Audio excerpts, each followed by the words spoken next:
What's going on, traders? It's your boy Matt, back at it again with another trading video. You guys know how this goes. I am up $1,000. So that's what I do, baby. Giving a new meaning to staying consistent, because that's what matters the most. Now, let's just get right into what I traded today, the actual trading video, and my thoughts on it. Anyway, guys, enjoy. All right, traders, let's talk about today's trading session. As you guys can see, I am up $1,000, I am up $1,055, which is pretty good. As a trader, I have a goal. My goal is to make $1,000 a day and walk away. And I come to the market, I take my $1,000 and I walk away. In fact, today I didn't trade for long. I traded for about maybe an hour and a half, and I walked away. I hit my daily goal and I walked away. And the reason for that is I was prepared because of Friday's action, because of Friday's session. Today I expected the market to be choppy. And it was really choppy. And I expected it to be a lot of short traps and things like that. And I came prepared for that, and it was easy to make this $1,000, and I walked away halfway through. Yes, I missed out a lot of trades after market and near the market close that, probably would have doubled my gains. But we're not here for the money. Really, I mean, $1,000, yes, I'm grateful that I'm making $1,000, but this $1,000 doesn't really mean anything, right? It doesn't really, what really matters the most is the strategy, how good of a trader you are in general, right?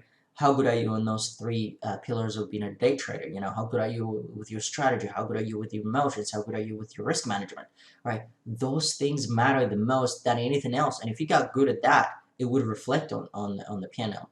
For me, $1,000, this is just me refining myself as a trader and setting a goal, being able to say, okay, I want to come to the market and make $1,000 and consistently do it, right? And you're proving yourself, because ultimately, the level where you want to get at is one of those traders that I look up to. I want to get to that level.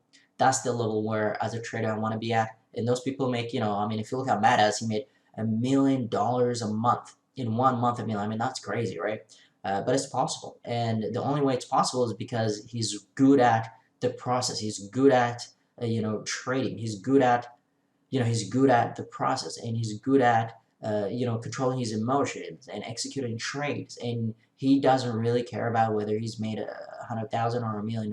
He cares more about his trading strategy and the way he trades, and that's what matters. And it's possible to make. The short bear, if you guys know him, he made $700,000 in 1 day. Those things are possible, but those things are only possible if you are refining yourself as a trader. If you come to the market every day and take one step forward into that direction, then it doesn't matter whether you're red or green on a day, you become a better trader, and you better off for it. Anyway, let's just get right into some of the trades. Up $1,000, I traded a couple of tickers. The first one we're going to look at is Solo. As I said, Friday was a really choppy market. I came prepared for short traps and stuff like that. Even in the chat room early in the morning, I told everybody, look, today's going to be a crazy market. It's going to be a lot of this electric vehicle section has been crazy. There's going to be a lot of short traps. There's going to be a lot of momentum, and this time of year generally we do have crazy momentum as well. So for that reason, I said take it slow. Don't rush anything. Don't rush anything. You'd rather miss out than lose money, right? So, I shorted here pre-market, and I took some in there. I added it back, and then I took the profit there. And then market open, I waited for this parabolic move over the highs. I saw the weakness. I got into that. So shorted, covered, and I played it that way. It's a little bit choppy, as I said, as you guys can see. I traded quite a few times. I got chopped a bit small, as you guys can see. I lost only twice on it. I lost $26 and $11.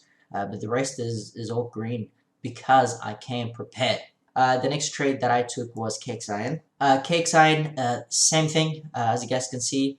I waited. I didn't touch this thing pre-market. I didn't touch into this, usually thinking it's going to fall off. I expected this thing to go higher. Shorted into that, cover into the bottom, and shorted into that, cover a little bit, and completely got out into that. Shorted again, added, and then I got out into that for a little bit of profit. I did get chopped into this one time, into this one here, into this trade here, and I lost about $120 on it. The next one that I traded was DPW. As you guys can see, when it looked like it was the backside, had to start it there and got up pretty quick because it was solid. When it drops, it was getting picked up. Dips were getting bought up, so I got out into that. I tried it here again, same thing, but here I shorted here, as you guys can see, and I didn't cover for this because here there was a lot of undecisive movement than there was here and here, and I managed to take a little bit, and add it back in again, and then took the profit. I was completely out right there at the bottom, which is a great exit because it ended up going higher. The next one that I traded was CIIC. This one here I did get chopped out of the gate here. Shorted that, covered into this, and then I completely got out. Attempted to short it here a couple of times. As you guys can see, I lost $83 and $85 on that. Didn't work, but then I got back in here and I got the chunk of it. So it's all right. The next trade that I took was BKYI. Because the market was choppy, I didn't really just get in and held for a bigger move on electric vehicle stocks. But this one here, as you guys can see, shorter per market, took a little bit there, and added back again, and I got there. So I held for a bigger move, right? I shorted. You don't see me going in and out in this one because I stay patient.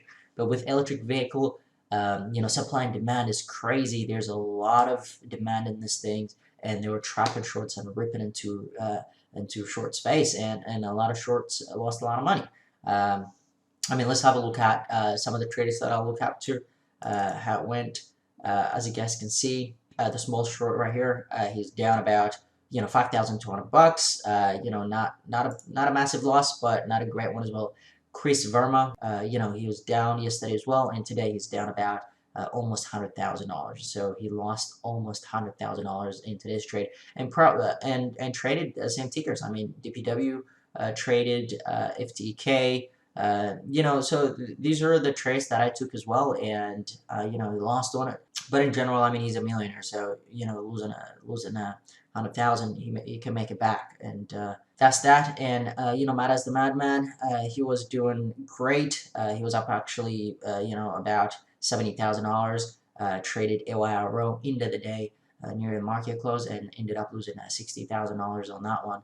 He was up like 70,000, but ended up the day down 8,000. But these are some of the great traders that I look up to, and there are more other traders that I look up to as well. But they play at a higher level where they're making $100,000, $1 million a month. So and the only way that's possible to get to that level is if you start building yourself as a trader, and refining your strategy, getting better, and one day for sure you'll get there. So on this trade, I made about maybe almost $400. The next trade that I took was AYRO. Let's look at that. That was pretty choppy. I didn't really make any solid trades on this. As you guys can see, they did offering. I chased into this offering just before market open, and they pulled it up. So I actually lost $89 into that. And then I tried it there a little bit, and got out. Tried it there a little bit, and it was holding up pretty well. Got out as well, and that was it. Those are all my trades, and now one of the things that I want to share with you guys is I'm actually creating a new data right now, and I want to update this as I'm collecting the data. I want to update you guys every day, right? The reason for that is you guys might be able to learn a little bit from what I do, and to see how to collect data and how to go about it. Now the data that I'm collecting is the prices between $1 and $30. And these stocks have had a day where they traded 100 million shares plus. Some of them, they traded 500 million shares a day. Shout out to one of my man, Charlie, who's been helping me with this, which has been great. And the idea with this is when stocks have sheer amount of volume that they're traded at, and the idea with this is when stocks have a sheer amount of volume traded per day, how do they react? And how do you predict there's going to be 100 million shares today, right? I'm trying to figure out how to trade these high volume stocks.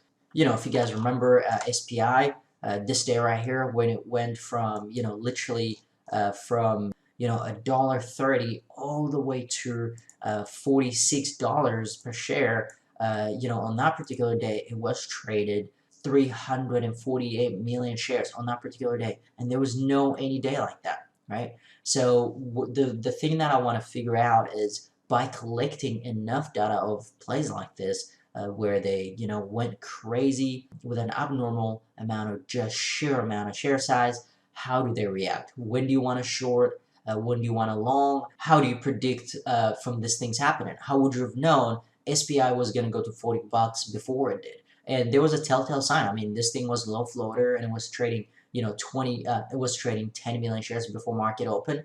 That kind of should give you an idea. Yes, this thing, if it's trading 10 million shares before market open, then market open for the whole day, it should trade 100 million shares plus. This would automatically put into that bracket where yes, it meets the criteria of being below $30 and also having a potential 100 million shares traded a day. And how do you approach to trade this, right? We also have Solo, if you guys remember Solo, where in this particular day it traded 174 on this particular day it traded 174 million shares traded, and they pushed it from $4 all the way to $7. So how do you approach this? When do you start shorting? When do you start longing? If you can predict that they're going to generate this much amount of volume on that particular day, then how do you approach the short? So those are the data that I'm trying to collect. These are some of the tickers. Me and one of my boys, shout out to him in the chat room, managed to collect this. But there's about 94 of them. But the idea is, okay, once we collected the data and then we start to formulate a trading strategy, forward test that trading strategy, and then we'll apply it. And I'll update you guys every day when I'm making a progress on this channel, and hope you guys will be able to follow. Anyway, guys, thank you so much for watching. I really appreciate it. Please like and subscribe to the channel if you haven't already. And there's a link down below for a free chat that I have on Discord. If you want to know a lot about the data that I'm currently working on and stuff like that, you can jump into the room and ask me questions. Now that's it for this part of the video. Now enjoy the actual live trading footage. Alright traders, welcome to the live trading part of my videos. As you guys can see, I'm already in two positions, solo, 500 shares with an average of 10.10. Currently it's sitting at 10.30, which means I'm down about 20 cents per share. That comes up to I'm down $100 on Solo, which is an electric vehicle company. The other position that I'm in is BKYI. I'm in 300 shares with an average of 390, and that is currently sitting at 370. So I am 20 cents per share up on that one, which is not bad. So right now I'm just sitting back and waiting for market to open so I can react.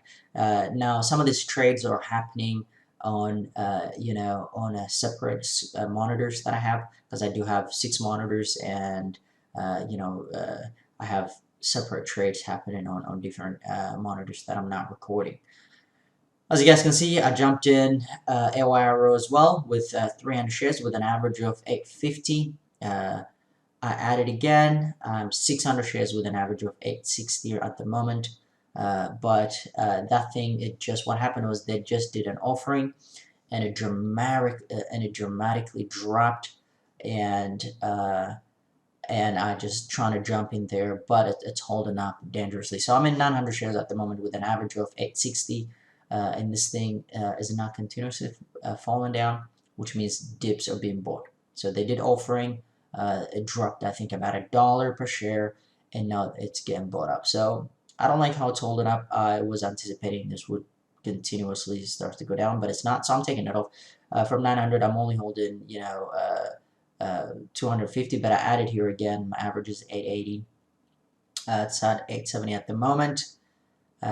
So let's see how this goes.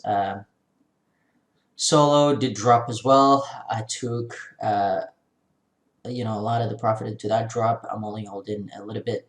I got out of AYRO for about $89 loss. So it's a pretty kind of choppy trades here. I got out of that one as well. Solo for $47 profit, not much at all. AYRO lost 89. Now market open, I'm watching this thing, CIIC. This thing is going parabolic to the pre-market high. I'm just looking for weaknesses to have a starter. That's what I'm looking for at the moment. I'm still holding BKYI from 390 average pre-market short. Right now it's sitting at 350, which means I am up 40 cents per share on that particular trade. So I'm letting that one work. Whereas the choppy ones, I'll go and I'll get out. I don't hold them for long. CIIC, I just had a starter here. But my starter is really not a good one. I would have rather started on this push up than on the dips. So that's one of the things that I really need to careful. Now I'm holding 600 shares with 1973 average AYRO. But I know this thing has the potential to go to $27, $28. So I'm cautious into if I see any surge of volume coming in, any momentum changing. Right now it's fighting, it's indecisive. That's why I'm in. But if it looks like it's gonna break out to the upside, I'll be out. And if it gives me a dip, I'll take profit as well. So that's what's happening. I'm holding 600 shares. I put in an order. I'm out. I took profit for 300 shares, which is good into that 920 areas. I got into KXIN as well, 300 shares in it right now. So right now, as you guys can see right here, I'm up almost $500, $500 per, on the day. I'm taking profits as I get them. But I'm not liking CIIC because it's holding up. I would expect this thing to, go below VWAP and stay below VWAP, but it looks like it's kind of reclaiming. So I'm trying to get out here thinking, okay, this is not, holding as it should. Anyway, I got out of it for a small loss. Now I'm in a trade again here, solo, and CIIC, I'm still holding 150 shares with an average of 22.80s. So let's see how this goes. Today's trading was a little bit hard to record because there were multiple trades happening at the same time, and it's kind of hard to record different monitors. I only have one of the monitors on screen record. But you guys will be able to see here on the portfolio window what trades I'm going in, what trades I'm getting out, and all of that. So right now I am up $800 on a day. I'm taking in profits as I get them. And this is CIIC right now. I'm only holding 75 shares of that, which is okay because I'm taking it, I'm locking in profit as I'm getting it. $800, I'm very close to my daily goal, which is about $1,000.